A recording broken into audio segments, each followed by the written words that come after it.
Hey, this is Lead with Who You Are. I'm Dia Bondi, and on this show, we explore and discover what it truly means to lead with who you are. And we're doing it with people who embody just that. In this episode, we're talking with Jay Lauf about his project Charter and the future of work. The great thing about this conversation is that Jay is not just spearheading, taking insights into practice around the future of work with Charter. He's also lived as a contributor and leader in his space in media, and he's got an incredible point of view about leadership in the workplace of the future. We talk about trust, we talk about safety, we talk about talent, and leading with who you are.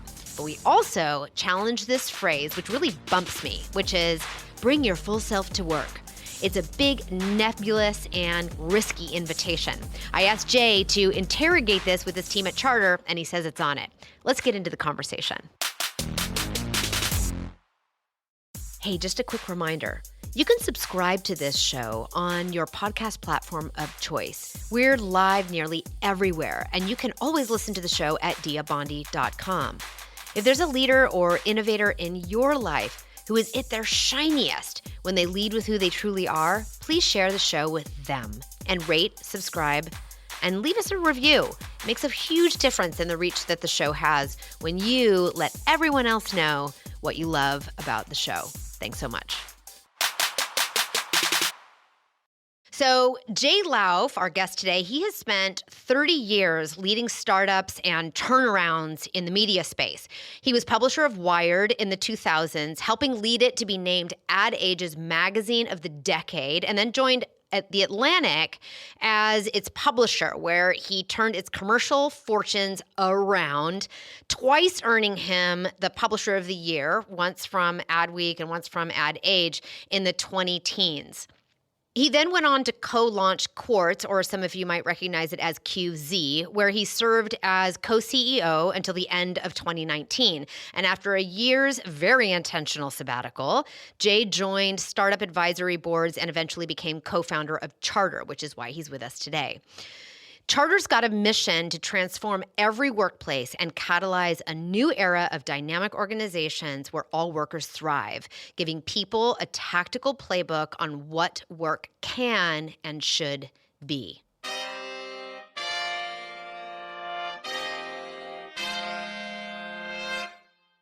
Jay, I'm so glad you're with me today. Hello. Hey, Dia. Great to be with you again, too. So I'm so happy you're here, and I have to say that I'm a little tiniest bit starstruck, and I don't really get that starstruck, but I am starstruck because you've built really influential platforms in journalism and ones that are really in response and in conversation with the world in a way that is like so relevant. And I just think that you sort of have this incredible and impeccable timing, it seems like, to have the conversations with the world that the world wants to be having.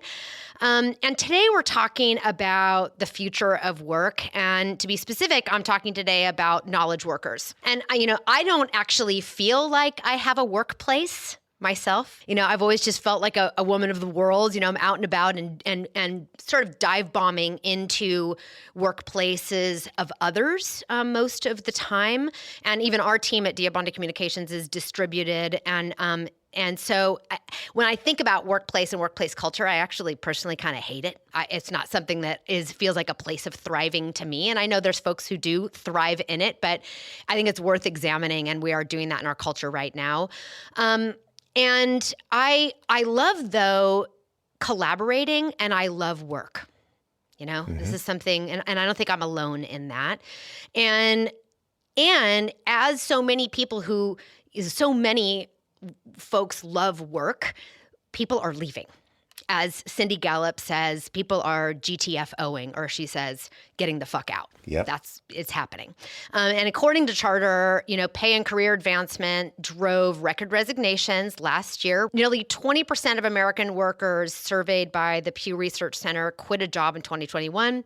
Some 63% said low pay or lack of opportunities for advancement were factors. With my project Ask Like an Auctioneer, I talked to droves of ambitious, highly educated, just whip smart women who are GTFOing. or considering it. And some 37% of adults younger than 30 quit last year, compared with 17 of those aged 30 to 49, 9% of those ages 50 to 64, and 5% of those who are 65 and older. I mean, like 37% of young adults who are like tomorrow's talent today are saying GTFO. And companies don't know, Charter notes that companies don't even know where their employees are. Just 46% of HR professionals are confident they even know where their staff are located, if they're dialing in from Thailand or Cleveland, right? Amazing. Right, amazing. And so, all this stuff, it's like the math is wrong. The math is broken. And we're looking at the math right now, aren't we? So, even recently I asked a colleague of mine, do you feel like you have a workplace? And she answered, no, I feel like I have a laptop. And I can't decide actually if that's a good or a bad thing. Maybe that's a good thing that folks, I don't know. It's just an interesting question. I don't know that the workplace is changing more than we've ever seen before. Like it might just be changing and we're just talking about it more. It's more surfaced. But people might be leaving, because it's not changing fast enough as well. Like it's not keeping up with folks' appetite for what work should feel like in the experience of work, and their ability to actually work and engage with one another in ways that are aligned to who they are and their talents and the ways in which they like to work. The thing I really want to talk to you about today is sort of twofold. What themes you and your team at Charter are seeing in the conversations and the stories that your journalists are engaging in around the work of Charter. And because this show is called Lead With Who You Are, there's a phrase that I want to talk about with you today, which is this notion of bringing your whole self to work. Yeah. I want to get your thoughts on that because I think it bumps me, and there's part of me that thinks it's kind of bullshit, and I'm not exactly sure why, and I'd love to unpack that with you. So I want to start where we always start in this show, which is the question, Jay, who are you? Who are you? Who am I? Well, first of all, I just want to say thank you for your very flattering your starstruckness at the front of this. I have not had that before. But my kids would be chuckling if they heard that aloud. Who am I? Wow, I haven't had that profound a question asked of me in a long, long time. There are trite answers I could give around, I'm a dad first and a husband and all that stuff. But I think what I am is somebody who is constantly curious. I'd like to think to a degree humble. I have a pretty good sense of, what I know I don't know. And therefore, I'm somebody who has always been eager to be put in a position to learn things. So another thing I am is I've never been a great book learner. As you make me sort of think through this question, I learn by sort of doing and experiencing. And so I think I'm somebody who's always wanted to put themselves out in situations in the world where you have a chance to learn from the experience, from what's going on around you, and from the people around you. So I don't know if that says who I am, but I guess I would say I am somebody who feels like their story is never going to be fully written. Like it's just there's a constant story. I don't even know what chapter I'm in. And what's that like for you? I mean, is that sad? Does that have some sadness in it, or does it have some feeling like the adventure will never end? Or when you say my story will never fully be written, I could kind of hear that both ways. Yeah, no, I don't see that as sadness at all, actually. No, I think it's contentment in a lot of ways. I'm somebody who is very present in the moment. I'm very, I use the past only to reflect on, very briefly on mistakes that I've made so I don't make them again, and for pleasant nostalgia. That's the past.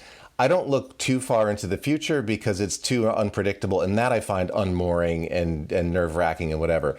So I try to sort of live in the moment in the short-term future, and I think to me it's mainly exciting. I feel like I feel like I'm smarter every day when I go to bed than I was when I woke up, and that's kind of exhilarating, to be honest. So there are other things we could talk about around fear and anxiety and whatever, but there's definitely not sadness wrapped up in that for me.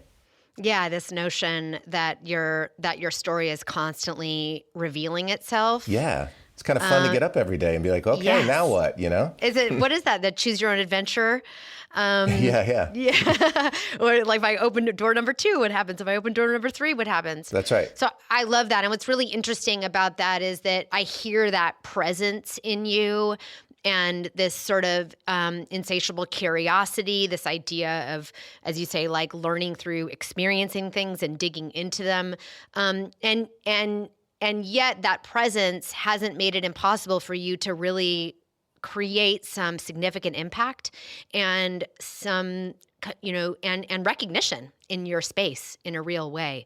It's not that your presence makes you, I'm not saying it's flighty, but it's easy to think like, if I just kind of go midterm and let my curiosity lead me, maybe nothing will happen, but that hasn't been true for you. No, it hasn't. I've been. You mentioned timing at the top of the show too. Like I've been. I don't care what anyone says. Some high percentage of success is luck, right? Yeah, there's definitely. I'll give myself credit for making my own luck and making the best of the opportunities that have been presented me. But some of it is luck, and I have I've been fortunate to have a good sixth sense around timing. So. I joined Wired magazine, for example, right as the dot-com bubble was bursting. And I had Wired magazine was owned and run by Condé Nast back then. And I had people inside Condé Nast as I was considering that job telling me, like, Donna, don't come here. Like, that's the next new economy magazine that's going to fold. And I don't know. There was just something in me that was like, I don't know. I don't think that's true. There's a lot more substance to that thing. So I, jumped in, and 8 years later, was the magazine of the decade. I joined the Atlantic, after decades and decades and decades of the magazine losing money, and the owner at the time, not wanting to be the last vanity owner, was determined to sort of turn things around. And I joined just as Lehman Brothers was going out of business. And so you could have thought like, wow, that's crazy. But again, I'd been a 10-year subscriber to the Atlantic, and it was so clear to me that thing had been undermarketed and undervalued, and that to actually revive it wouldn't be, I'm not going to say easy, but there was a lot of low-hanging fruit there. So that timing was great. And then the last thing I'll say, and I'm hoping I will create what's the fourth of a trifecta? I'm hoping Charter is the quadfecta here. Yeah. Is we launched Quartz in 2012 just as mobile consumption was outstripping desktop consumption. The whole concept was to create a mobile first, forward. Mm-hmm. Yeah, a mobile first alternative to the FT and the Economist is a simple way to say it. And in all three of those instances, and I think again with Charter, the timing was just, to your point, was just terrific. And so I think my curiosity, my openness to trying something new and wanting to learn has led me to take these risks, I guess you'd look at them. What I love about what you're saying, and then we'll get into the content for today, is this show is called Lead with Who You Are. I've been a leadership communications coach, and in multiple contexts over my career, and it just goes back to over and over again that the places where we are the most resourceful, the places we are the most stable, the places where we are the most clear is when we go back to sort of betting on who we are. And when I hear your story about folks wanting to bat you away from sort of taking on Wired, that those are these little moments where we trust ourselves, which isn't to say we don't take feedback, we're not in relationships with others, but that's what I mean by when we have an opportunity to bet on ourselves, when we lead with who we really are, when we see the opportunities that other people see, because that's what we're great at seeing. There's really a lot of richness in that and reward. Yeah, I'll tell you. So when I took the Atlantic job, this is really telling, I think, as well, relating to everything that you're trying to discuss here, is when I took the Atlantic job, again, it had been a failure, economically for decades, and it had been left for dead. When I got that job, when I first became publisher of the Atlantic, when I went to cocktail parties out here in Connecticut, in its own home turf in New England, I'm not kidding you, people would say, oh, that's that, they'd say, what do you do for a living? I'd say, I'm at the Atlantic. They'd say, oh, that's that sailing magazine, right? I mean, it had been left for dead. But when I took that job, it was high risk. I had this great job at Wired at Condé Nast that had a lot of resources, a lot of different places to go. And I was sitting in the kitchen with my wife with the ledger, like, should I do it? Should I not? Here's the pros, here's the cons. And my wife stopped me in my tracks and said to me, what do you want to do? And it's why we've been married happily for 26 years. I said, I think I want to do this Atlantic thing. And she said, well, then go do that. And that shut down the entire consideration conversation. I just went and did it. Beautiful. When I work with my clients, when they ask me, what should I say? we always go back to, what is it that you really have to say? Yeah, right. And then it doesn't mean that how you say it at the kitchen table is exactly how you might say it in front of, at your organizational's all hands or at your earnings call or whatever. But there is a lot of wisdom in getting back to that essential. Yeah, yeah. So talk to us about what is Charter and why did you and your co-founder start it? No, thank you. As your quadfecta. Yeah, that's what it is, quadfecta. That's what I was shooting for. I don't know. Exactly.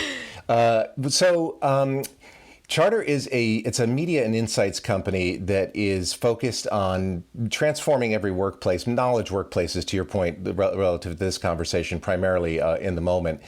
And our feeling is that, the opportunity is to transform workplaces to be more fair and more functional and more coherent with where the world is headed. When you look at macro forces like the fight for equality and justice, whether that's across sex and gender or racial equality.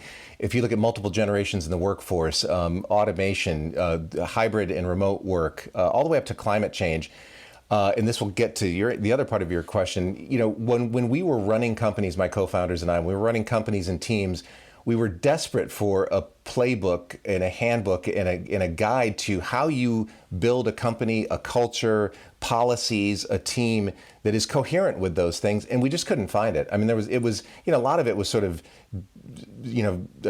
disparately vomited out on Medium, and you could never necessarily trust the quality necessarily, or mainstream media companies would cover it as a subset of what they do, or you could, if you wanted, you could hire like a consulting firm for a ton of money to help you figure that problem out. But there was no, consistent, usable, trustworthy source for how to do those things. And so after we took a breather from prior jobs, we said, why don't we create this? It's needed. The moment couldn't be better for it. And so that's what we've set out to do. Yeah. And in looking at the project, it's sort of like you're creating new work, but you're also a trusted curation of a lot of work that a lot of other experts are doing in the world. Yeah, we see part of our job is to be sense makers, basically. And one of the ways you do that is really, what we do for the people that read and subscribe to us is scour the world for the best ideas, the best research, the best practices, do that hard work for them, and then try to distill it down into biteable, actionable information. And so we're finding that's highly valuable right now.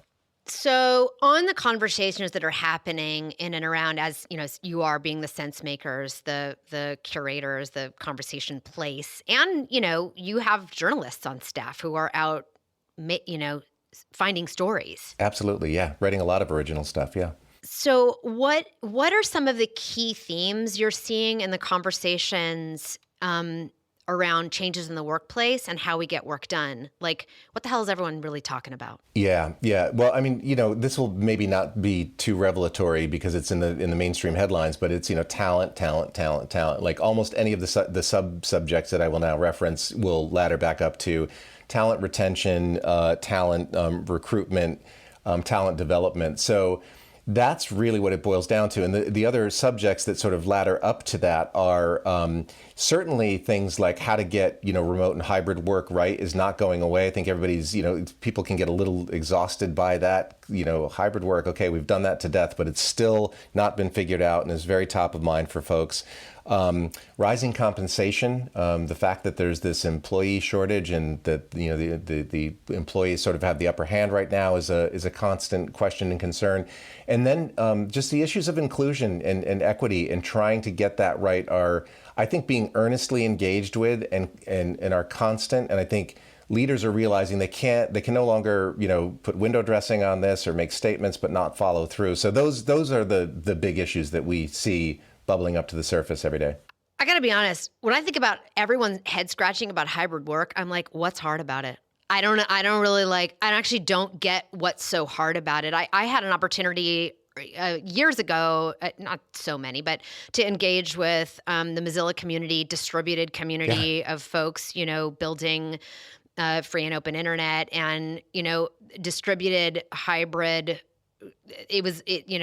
Asynchronous and synchronous was just the default, and I just didn't find it that head scratchy. What's so hard? Well, I think it's really, the use it's going to be different from company to company. So Mozilla, I think, being very engineering heavy, open source, all of that. There's obviously a distributed workforce it makes sense. Inherent, it's just built in. Right, exactly. Or at Quartz or the other, journalistic institutions, Quartz specifically, because we had a global newsroom, we were not going to have offices in Nairobi and Mumbai and, London. So you had a lot of distributed workforce. So we were accustomed to it.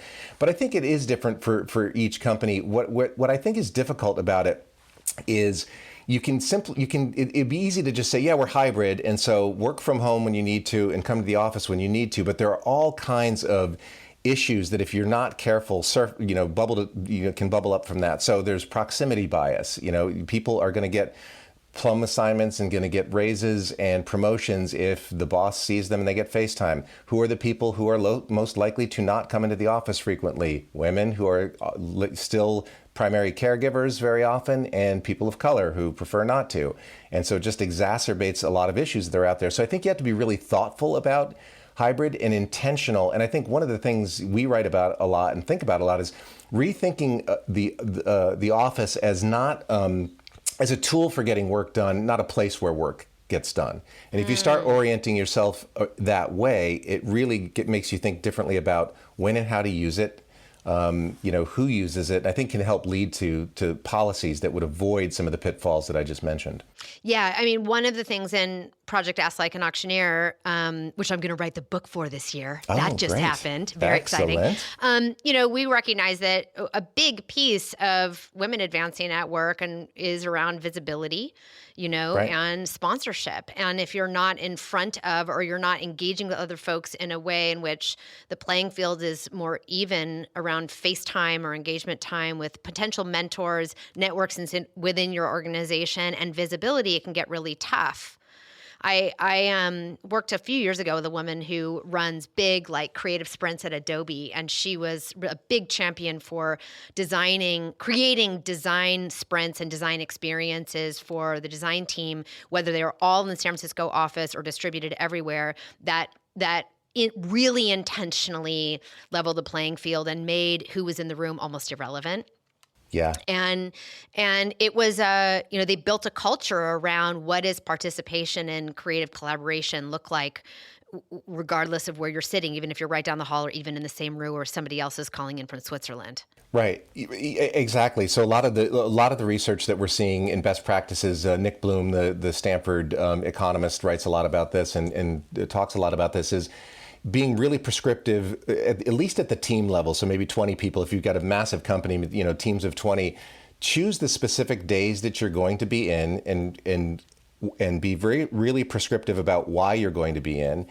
And on the days you're not going to be in an ideal world, the boss also does not come in on those days to foster the opportunity, the chance for people who, I'll come in on Friday because the boss is in and I'll get that extra leg up in FaceTime, just to your point, level the playing field. I think another best practice that was really interesting that we talked about at one of our conferences late last year, I think it was the CHRO of PayPal, said that they adopt a rule that the Supreme Court uses, which is that no one speaks twice until everyone speaks once. So the issue that you're just talking about, I think, could be, addressed that way. You're in a meeting, and especially if you're in a situation where it's hybrid, you've got some people on the screen who never get a chance to weigh in. Everybody speaks once, then you can speak twice, I think is I think creating constructs like that can be really helpful. I think it's also, I talk a lot about what it means for us to, lead with who we are, to work in a way and communicate in a way that is aligned to who we actually are. Yeah. And, for some folks, this seems so tactical, but it's like a chat thread, a nonverbal communication platform does level the playing field for folks who are maybe less comfortable voicing their incredibly smart point of view, their insights that otherwise just they'd struggle to get airtime for that. And so in some ways, this, just going back to this example of a woman that I worked with who ran these sprints at Adobe, she was like, we would do ideations where for 8 minutes, nobody spoke, only written contribution. And what it meant was that what ideas get attention and surfaced are often not about how loud they are, Yeah. but how compelling they are. Absolutely. Right, exactly. And that can translate over even into, things like, manuals. I think we have to make the implicit explicit. Number one is one of the things we need to do. And that exact thing. So we have a team of only 10. We're still a under 1-year-old startup, and we use that. There are people on our team who use that chat function in our all team meetings, and have a much more powerful voice than I know they would have if we were all sitting around the conference room together. So interesting. And how wonderful for leadership to have sight into the smarts of their team that they otherwise maybe would get a little eclipsed if it were in a different context. Well, and so going back to who am I as a leader, I think the thing I've never understood is leaders who, particularly you get a new job in leadership and you've got your 100-day plan, and some folks jump into these roles and start putting their fingerprints all over everything in the first 2 weeks, just to show that they've got conviction and they've got a vision and so on and so forth. But, to me, I've learned so much from the people who have worked for me on down to, new kids who are associates on our teams by just, I think, keeping my ears open and realizing, again, what I said at the top, I know what I don't know. And so one of the rules I used to have at Quartz that as we grow at Charter, we will implement here too, is I used to tell the hiring managers, among all the different criteria we have, you need to answer one question. What is the person that you are about to hire onto your team better than you at?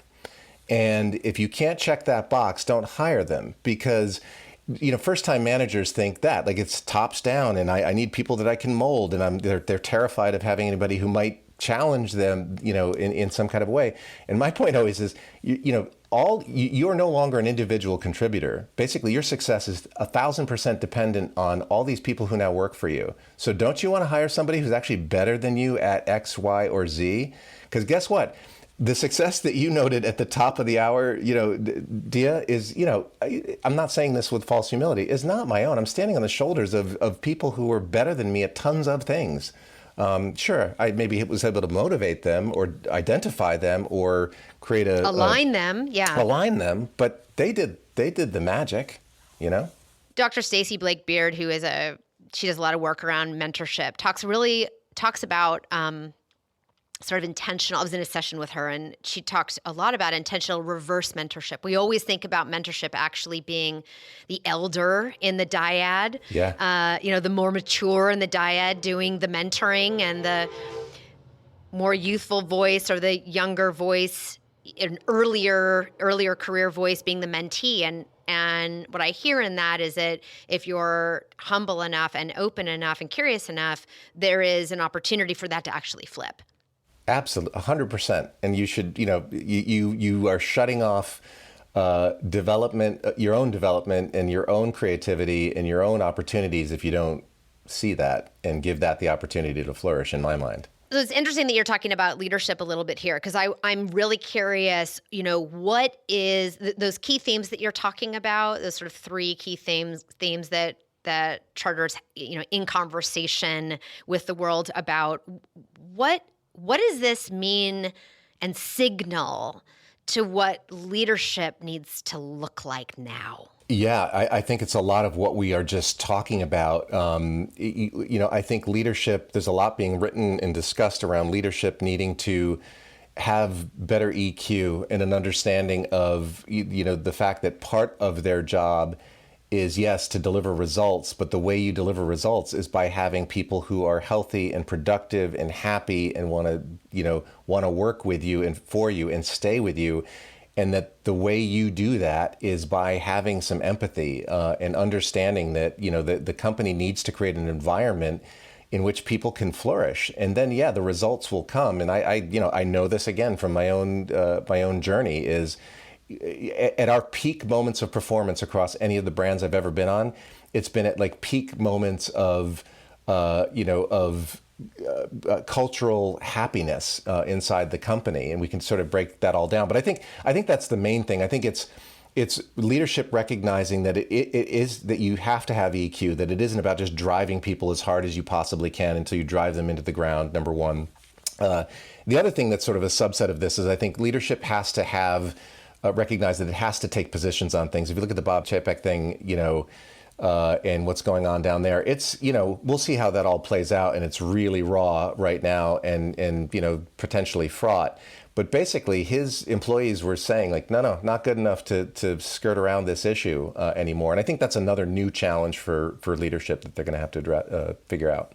One of the things that I think is really I want to elevate in the awareness of the founders that I work with is how disproportionately weighted your voice is when it comes to cultivating or deteriorating the culture of your organization.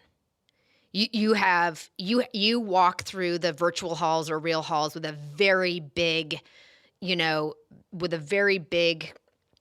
stick in your hands when it comes to a leadership voice cultivating or deteriorating the culture of your organization.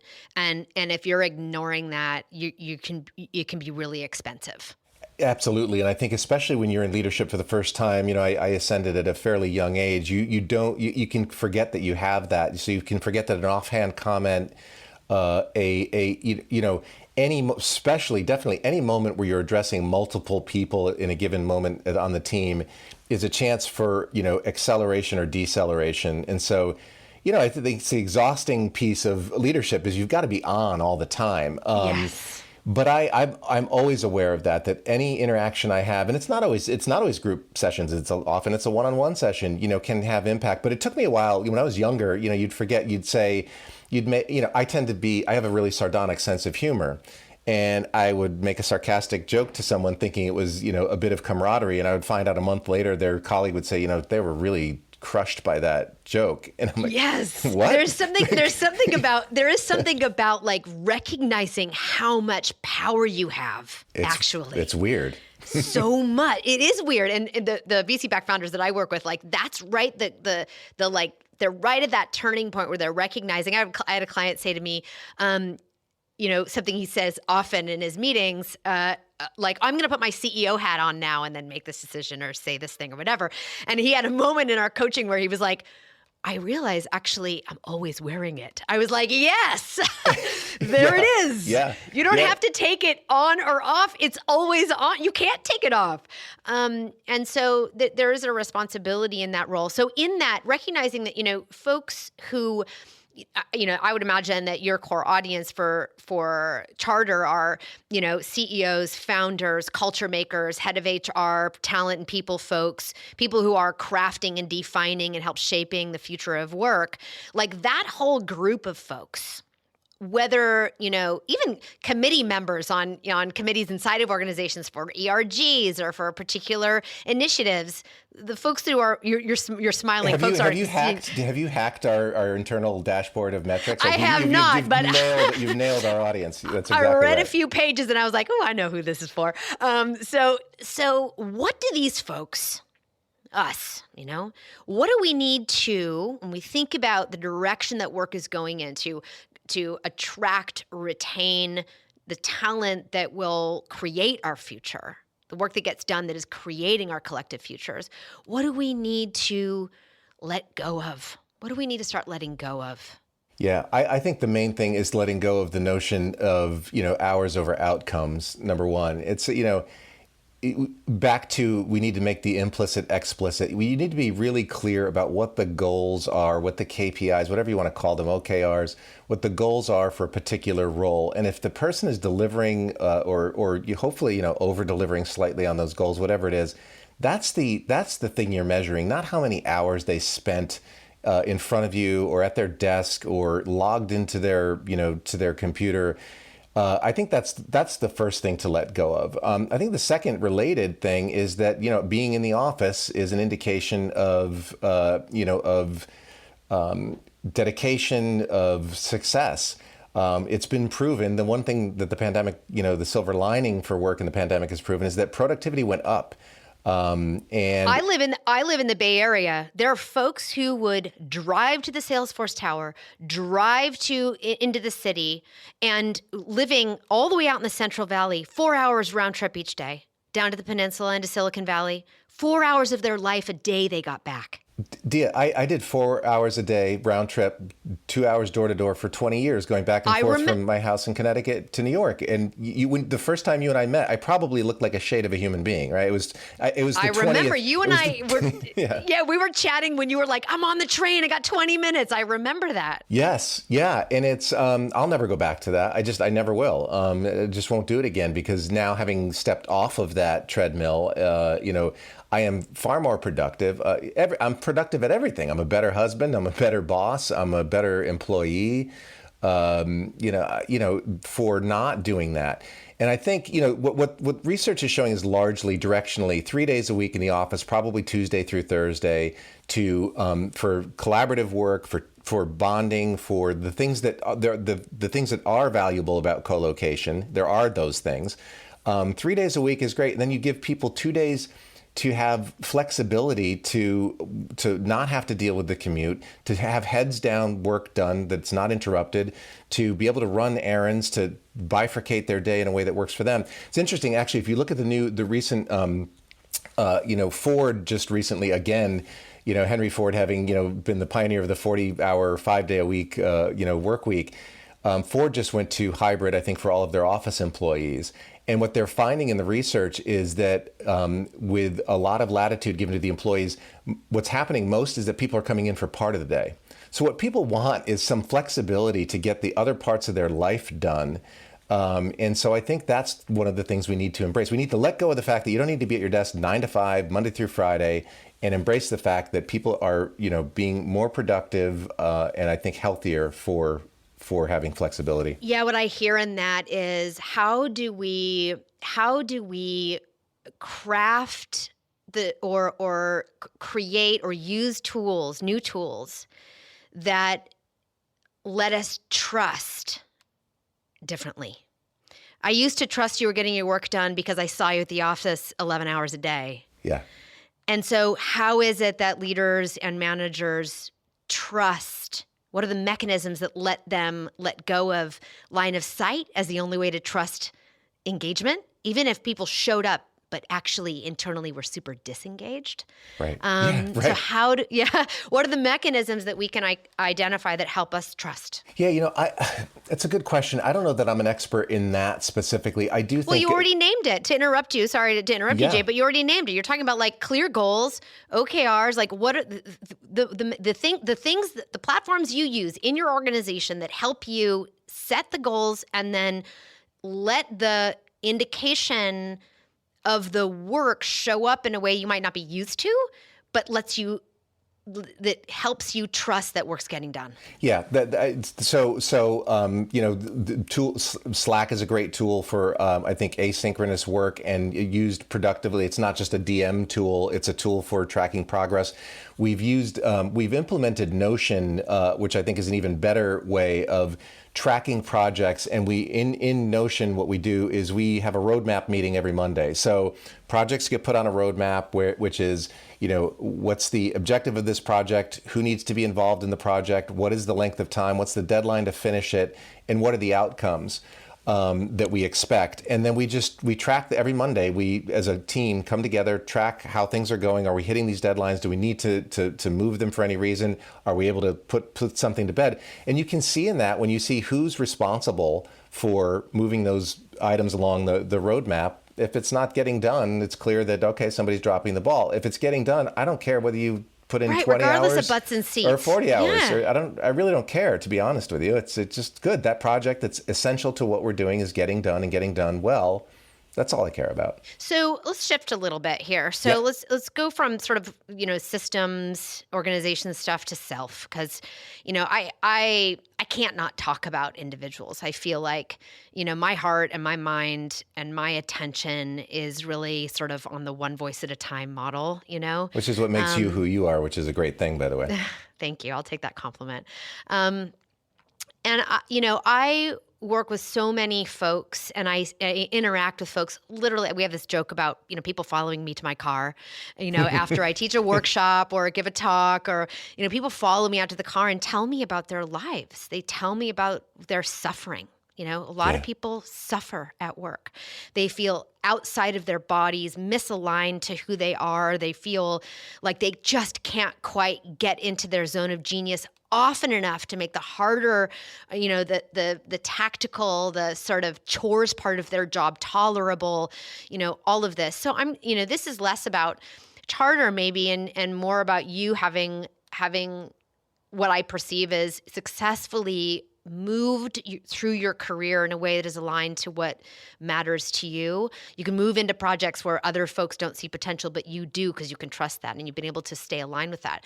How can people build, a work life that makes sense to them and in a way that lets organizations also respond to that? Like, how do they move through their careers in a way that is aligned to who they are? Yeah, that's a really, I think it's a really difficult question because there are so many component parts. Some of them are in your control, some are not, that I think go into that. And I think, that we're at the front end. The reason the future of work is front and center all the time right now across, the general media landscape is, I think we're at the front end of trying to wrestle this down. So I guess there's a couple of things I would think about. First is, I think workplaces, and this is where charter comes in, one of the bits of mission that we have is workplaces need to, as we were talking earlier, need to be more empathetic. They need to allow people to, and I think we'll touch on this a little bit maybe, but they need to allow people to more fully be who they are. And that doesn't mean your identity necessarily, but it might mean that, okay, I am the father of 2 young children and also the caregiver for a dying father. And so what does that mean for my work life? If I'm not allowed to do those things, which are more important to me than anything, then I'm going to be miserable at work. So I think workplaces have to figure out how to care for the well-being of their employees. If they do that, I think that creates a trust and a sense of safety for employees to then be more authentically who they are when they come into the workplace, so that you don't feel, I think a lot of this, the stress and the pressure and the clinical anxiety is around having to fake it all day long. And listen, I'm saying this as a middle-aged white guy, so I think, I can't completely compute what that's like for people who are different than me. Multiply that times 100. From my experience, that's difficult because I've wrestled with it at times. The first time you get a big job, you have imposter syndrome. Very often you do. I mean, some people don't. But I'm a pretty self-aware person, and you go into it like, wow, this is a stretch, and whoa, it's all on me now. It's terrifying.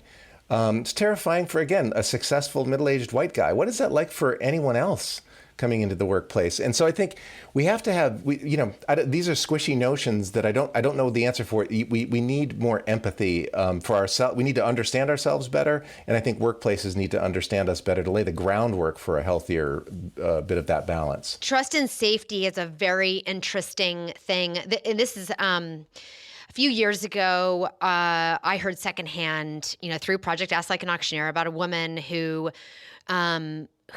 was wanting to make a big career change. She was wanting to go from, sales into design, and assumed she had to leave her organization to do it. Just this, the idea, I mean, of course, through the content of the project, she redirected that assumption, or she, killed that assumption and instead went with curiosity and made some asks internally about what career path changes could happen inside the organization, and actually ended up staying and moving from sales into design. I mean, and who doesn't want somebody who understands, sales to be on the marketing and design team, Sure. just retaining the institutional knowledge, like all this stuff, but just this instant assumption that I can't do that here. Organizations creating mechanisms, context pathways for people to also be curious about what's possible for them without feeling like they have to run the other direction. It was just very interesting that the first place was, I can't do that here. Can you? Yeah. Yeah. And so much of that is incumbent on leadership, right? It's like you have to model things. And so, my approach had always been with high value, high potential people on my team. I would have, conversations at regular intervals that were, what are you thinking next? So rather than just like bestowing a promotion on somebody who maybe doesn't want it, or, I think one of the constant fears is, right, you've got a high performer who's just kicking ass at the thing they're doing, and you're like, oh my God, just keep them in that position for as long as you can. And what you find out is if you box them into that position for as long as you can, eventually they burn out, they don't like it, and they might actually leave. They might do the thing you're talking about. They're like, well, I've got no pathway here. So I think you have to, particularly with everybody, but your high performers, you actually have to engage a lot with them to find out, like, what is it that you aspire to do next. I think you have to then be ready to have, hard-nosed and real conversations if what they aspire to do next is not a thing that, maps to what the company needs or what their own skill set is. But even having that conversation, so here's a great example. I try to live by the golden rule, right? And everybody can quickly eye roll over that. Sure, whatever. Treat others the way you want to be treated. That means you're too soft.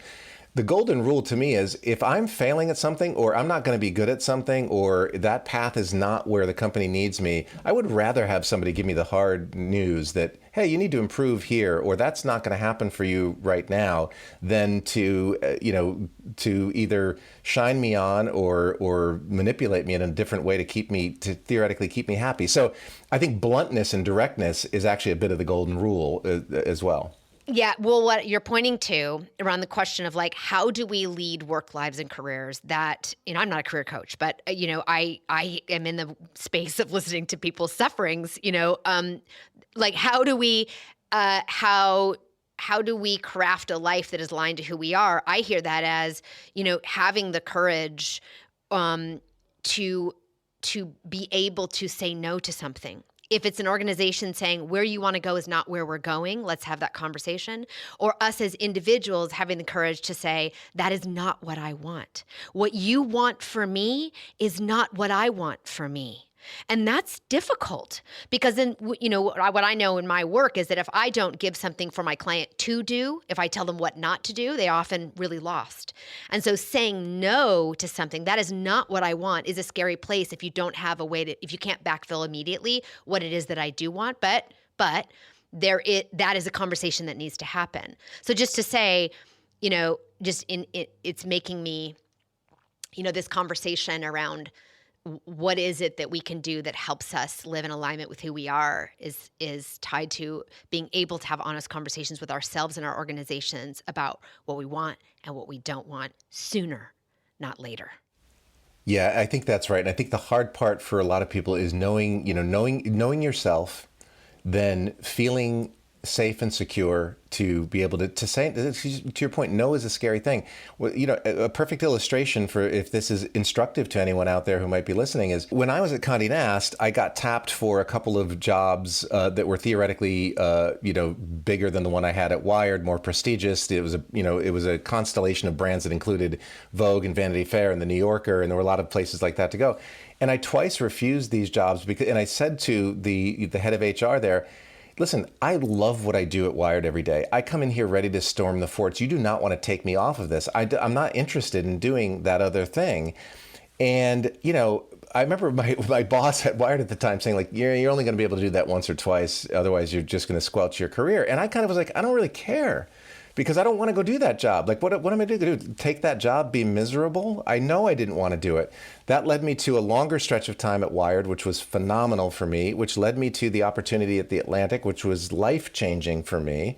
And it was simply just following what I wanted to do, not what other people thought I should do. Listen, not everybody has the luxury of that. I feel very lucky and blessed, but I think if you think about that, you might be able to do a little more of that than you might realize. And those pivot moments sometimes are huge conversations about taking on a portfolio of brands and being a CEO at that level. In other cases, these are tiny little moments where we make a choice this way or that accumulate over the course of our lives to say, I made all these choices because they were important to me. To say simple things. No, I can't meet at 6 a.m. Right. Yeah. Yeah. No, I can't make that meeting until 9:30. Like literally just not stretching ourselves in directions that feel misaligned to the life we actually want to live. And that also means that we have to confront, there may be some moments where we have been talked into being more ambitious than we actually are. I am in and around the Silicon Valley culture. You're nodding your head. What's the nodding of your head? No, I see. One of my favorite people I've ever worked with was just one of our top salespeople at the Atlantic, and she was, I don't know how old she was, but she was very senior, and I offered her a promotion, and she said no, and I said, you've had to have had these offers before. She said, yeah, no, I don't want to do that. I love the freedom of like hitting my number, coming and going as I please. I don't want to manage anybody, and Beautiful. to this day, she's one of the happiest people I've ever met. And she, Yes. didn't need management, didn't need what that was. She was, and, so you're right. Yeah, I know people like that. I think it's wonderful. We had when the iteration of this show was the Dia Bondi show, we had a career coach on who runs this thing called A Life of Options. And she says, it's sort of a baller move to have a boring job and to be okay with it. Right. Yeah, that's right. Yeah. I live in the space of, I'm very future focused, and I live in the space of, ask for more and get it and have more impact. And sometimes asking for more means asking for more balance, asking for more time, asking ourselves of the things that are actually getting clear with ourselves about what's important to us, and being able to have the courage to say no to the things that are not. Yeah. So, all right. Okay. Help me, Jay. Help me. I'll try. So there's this phrase, bring your whole self to work. So you can bring your whole self to work. And it bumps me. Why which does is it bump funny you? because it bumps me. That's what I want to get into, which is funny because we've been talking about living in alignment with your values, living in alignment with who you are, leading from who you actually are. But when I hear bring your whole self to work, it bumps me. I'll tell you why it bumps me, but I want to hear from you. How does it land with you? Yeah, it's one of those phrases that's so easy to say, and but then if you break it down, like I think you're probably doing, it's got holes in it. I do think we need to bring more of ourselves to work and be allowed, a la what we were just discussing, be allowed to bring more of ourselves to work than what has been traditionally up until recently.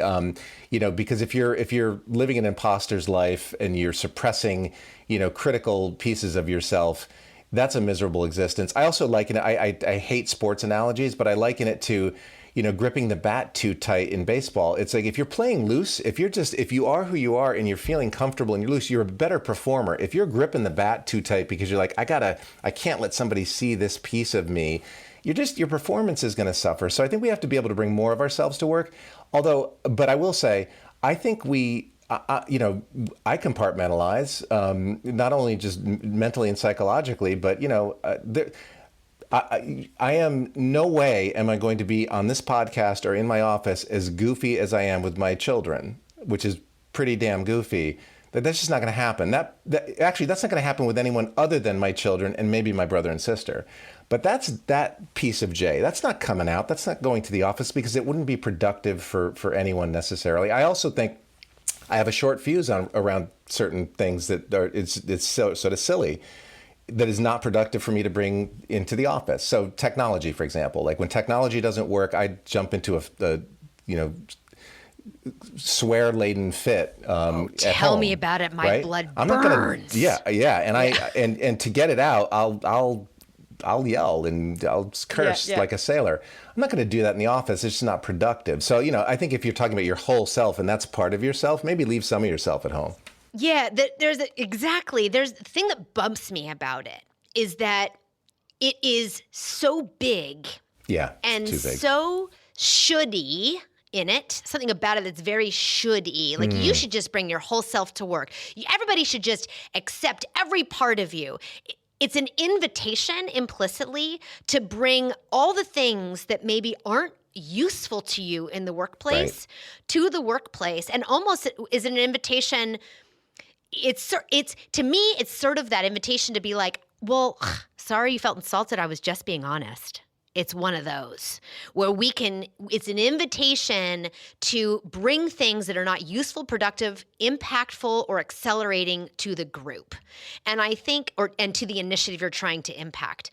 That doesn't mean you can't use those parts of yourself, but we need to be more at choice and less tempted or less sort of, less beckoned to use that as an excuse to be confessional, to somehow use it as an invitation to take unnecessary risks with our emotional state, or to drop boundaries that are important to us in our lives. I think a lot of that is right, and I also think, again, it's easy to say that, but if the institution, if the company, if the culture is not set up to allow you to do that, it's an invitation to disaster and failure. And I also think, again, I'm just going to say this from the perspective of my own demographic. I think it's also easy for us to say, but if your identity or who you are is different than what the culture of the company is, or is, has long dealt with just in our broader culture, marginalization. You're saying I think people should be able to bring those pieces of themselves to work, and I think hopefully as a society we're getting better at that.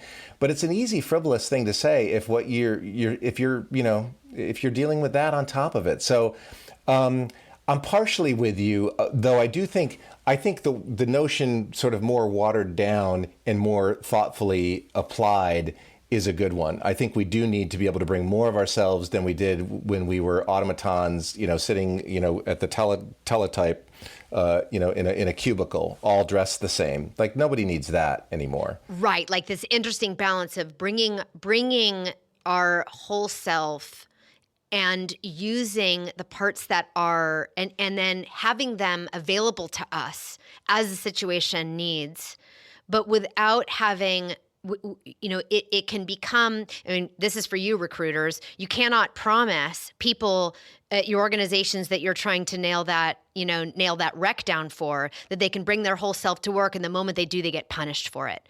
So it is a huge invitation. We have not articulate what we mean by it. And we are making false promises if we're inviting people to bring their whole self and take risks by showing themselves in ways in which the system cannot tolerate yet. Yeah, in a different way, with less of a pejorative thing. In some ways, what you're saying, I think you're right. What I don't think we should do, though, is shut down the notion, because I think what we're both getting at is we do need to bring more of ourselves to work. I think it builds trust, it builds safety, it creates, I think it does allow for creativity when people know, oh, wow, that person has this talent or that thing that we wouldn't have otherwise known we should tap into. We should never shut any of that down. And for people to feel psychological safety, all the stuff that we're talking about. In some ways, like, bring your whole self to work is a big, bold statement, to your point, that can be wildly misconstrued and misused, is maybe a degree of what you're saying. And on both sides of the house. We can use it for a permission to do damage to people around the table. Right. And we can also, as an organization, invite people to take unnecessary risks that we will punish them for. Yeah, I think that's right. You can bring your whole self to work as long as it looks like this. Yeah, the concept behind it, I'm behind, and I think we need to do more of it. So here's my invitation. My invitation is for one of your journalists at Charter to break that down. Help the world understand, what is it that we mean by this in the future of work. I am literally making a note of that as we speak. So, Jay, thank you for your insights today. And for folks who are listening, this is Jay, you're speaking obviously as somebody who's involved actively in the world of the conversations around the future of work, but also somebody who has been in lots of different workplaces and has been, has participated at all levels of in an organization. So I appreciate you bringing your full perspective to the table. My last question for you today is, actually, I have two questions. Will the future of work answer the call that people have for their work lives? Yeah, I'm hopeful that it will on two fronts. One is, I think it's becoming an imperative. So, even companies or leaders who are going to be, dragged there kicking and screaming, when you look at the demographic trends and the shortage of workers in the United States, I mean, I think it's partly out of necessity. Yes, I think it will begin to address this, but I'm also just a lifelong optimist. I do think, like what Barack Obama quoted, he quoted someone else, but the arc of history bends toward justice. I do think the arc of history bends in a positive direction, and I think that's what you're talking about. I think we'll get there. For you, what does it mean to lead with who you are? For me, leading with who you are, starts as in some ways a selfish act. It is recognizing the things we talked about before, like being self-aware, number one, and then being, diligent about, doing the things you want to do and avoiding the things that you don't want to do. I think if you start there, you can be more authentic, number one. And then I think authenticity, in my experience, breeds trust and breeds bonding.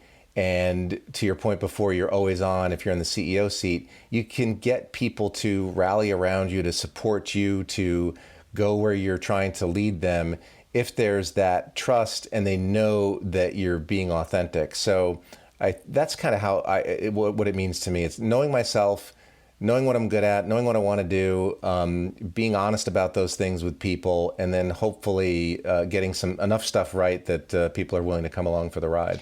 Charter is just under a year old. What is your invitation to our audience to do with Charter? What can people do with Charter?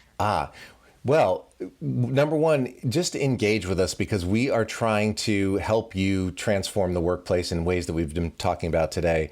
So the simplest, easiest thing is it's free, actually, if I can do this plug, Dia. If you go to charterworks.com and subscribe to our newsletter, it comes out 3 days a week. And I think you'll feel like I do going to work every day. You'll feel smarter for having read it than you were before you did. And just give us a try, and then weigh in. There's ways to connect with us. We'd love to hear from you, what we can improve, topics that matter to you. Engage with us. And in the future, there will be curriculum and more playbooks and, things that folks can not just understand more about the workplace, but use. That's exactly right. Yeah, thank you. We're working on some new product developments that'll come out later this year that exactly are designed to be actionable tools that you can use to bridge the research into practice and actually begin to make the change. So, at a high level, we hope to shape your beliefs and priorities around the future of work, and then down on the ground, we hope to help you, bridge that research into practice. And so we're on the beginning of that journey, and we'd love to have you along with it. Congratulations, Jay. Thank you, Dia. Always great to talk to you. Love having you here. Lead with Who You Are is a production of Dia Bondi Communications, scored, mixed, and produced by Arthur Leon Adams III, and executive produced by Mandy Miranda. You can reach out to us at hello@diabondi.com or leave us a voicemail at 341-333-2997. You can like, rate, share, and subscribe at Apple Podcasts, Google Podcasts, Spotify, or wherever you get your favorite podcasts. Go to diabondi.com for show notes and to learn about all it is that we do to help you speak powerfully and lead with who you are.